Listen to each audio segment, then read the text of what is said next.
తెలంగాణ గుండెకాయ హైదరాబాద్ పట్టణంలోనే హైడ్రా ఆఫీసర్లు అక్రమంగా కట్టిన బంగ్లాలు కూలగొడతారు. మనదాకి ఎందుకు వస్తారని చాలా మంది చెరువుల మీద ఇల్లు కట్టిన వాళ్ళు అనుకుంటున్నారా? అట్లాగిట్లా అనుకుంటే మీరు మళ్ళా చెరువుల్లో ఇల్లు కట్టిన వాళ్ళే అవుతారు.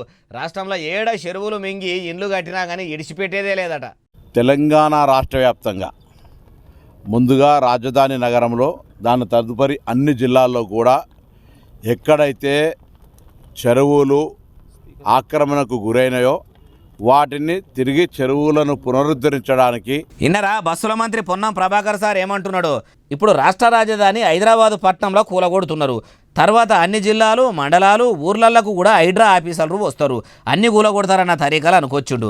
ఇన్నొద్దులు జిల్లాల్లో కొందరు లీడర్లు అక్రమంగా చెరువులు కబ్జా పెట్టి ఇండ్లు అపార్ట్మెంట్లు లేపిర్రు. మా దాకా ఎందుకు వస్తుందని తడబాట చేసుకొని నిమ్మలంగా ఉన్నోళ్లకు పొన్నం సారు అట్లా అనేసరికి సల్ల చెమటలు పుట్టినాయి కావచ్చు. గాలికి పోయే కంప ఏడునో తలిగిందన్నట్టు హైదరాబాద్లో లేచిన హైడ్రా గత్తర అన్ని జిల్లాలకు పల్లెలకు వాకుడు ఏందో అని పరిశాన్ అవుతుండ్రు కావచ్చు. అయ్యా పొన్నం సారు, లీడర్లు బడాబాబులు కట్టిన ఇండ్లను ఫామ్ హౌజులను అపార్ట్మెంట్లను ఎవ్విటిని ఇడిచిపెట్టకుండ్రి. కానీ పేదోళ్ళు లేనోళ్ళు కొందరు అగ్వకు ఇచ్చిండ్రని ప్లాట్లు కొనుక్కొని బ్యాంకుల్లో ఇండ్ల లోన్లు తీసుకొని ఆడ ఉంటే వాళ్లకు మాత్రం మళ్ళా ఏడనన్న మీ సర్కారు జాగానే చూపెట్టి ఇందిరమ్మ ఇంట్లో రేవంతాలు ఇంట్లో ఎవ్వో అవి కట్టించి నిల్వనీడ చేయండ్రి. లేదంటే పొలిటికల్ లీడర్లు చేసిన పాపానికి పేదలు రోడ్ల మీద పడ్డోళ్ళు అవుతారు. మీకు తెలియంది కాదు, యాడ్ చేస్తున్నాం అంతే. అయినా మీది ప్రజాప్రభుత్వం కదా సారు, మీరు అట్లా చెయ్యరనే అనుకుంటున్నాము అంటుర్రు ఈ ముచ్చటిన్నోళ్ళు.